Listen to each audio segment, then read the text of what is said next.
Penguin Audio presents When Day Breaks by Maya Banks. Read for you by Adam Paul.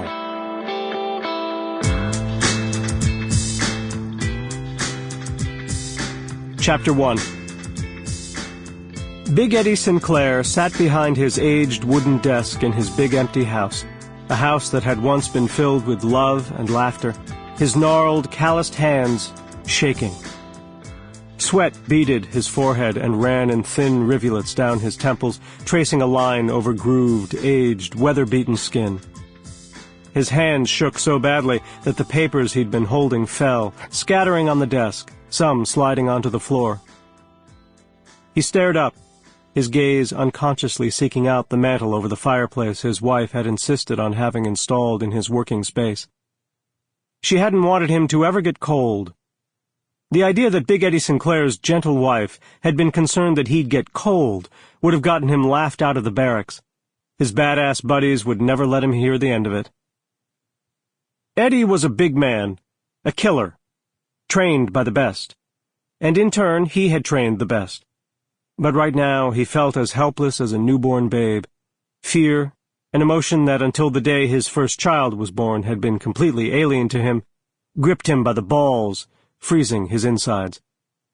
He rubbed at his chest in an effort to alleviate the discomfort and closed his eyes, trying to rid himself of the images the threat had invoked.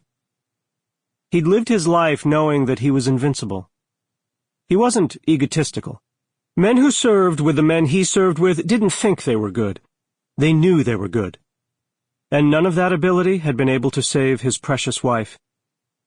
He closed his eyes more tightly against the betraying sting of tears. Even years later, thinking of the love of his life had the power to bring him to his knees. A lifetime of regret stored in the years since she died, leaving him with 3 young children to love, protect, and raise on his own. And by God, he'd done just that. He'd made certain they were protected above all else. And now his precious Eden, his only daughter, was a target. All because of him and the life he'd led, the choices he'd made, the mistakes he'd made in the past, all coming back to haunt him. Still fucking haunting him every goddamn night. She was the image of her mother not only in looks, but in all aspects. Gentle, loving, a heart of gold, sweet and innocent, always willing to look for the good in people, never seeing the bad. It wasn't said in so many words, the threat, but he knew. His gaze fell on the blown-up glossy photos of his daughter, taken in a moment of unguardedness, a rarity for Eden because he'd taught her to never let her guard down. She might have the face of an angel and pose for cameras for a living, but she had the mind of a soldier. Eddie had ensured that. "I'll take from you what you took from me. I won't stop until pain is all you see, all you feel, all you know. I'll take every single thing you love, and then you'll die. Beautiful, isn't she?" The note, so simple and yet so life-changing, stared back at him, ugly, black. The photos of Eden glimmered in his vision, taken of her when she thought she was out of the camera's eye. None of the glamorous clothing or makeup. If he weren't so terrified, he would have softened at the real Eden, more comfortable, in sweats, hair in a ponytail, face devoid of cosmetics.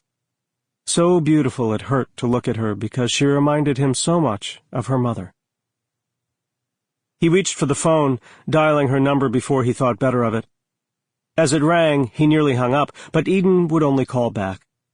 What could he possibly say to her? He had security around her, the best money could buy, and yet he knew there was better out there. It wasn't her he needed to talk to. He needed to speak to others, people who would ensure her safety and put her life before theirs. That kind of blind loyalty was hard to find. Not many men, no matter what, were willing to sacrifice their lives for someone else. Civilians couldn't possibly understand that kind of selflessness. They lived in their little bubbles, never thinking about the thousands of young American men and women who gave their lives so the rest of America could exist in willful, ignorant bliss. He didn't need private security. What he needed was military. Sample complete. Ready to continue?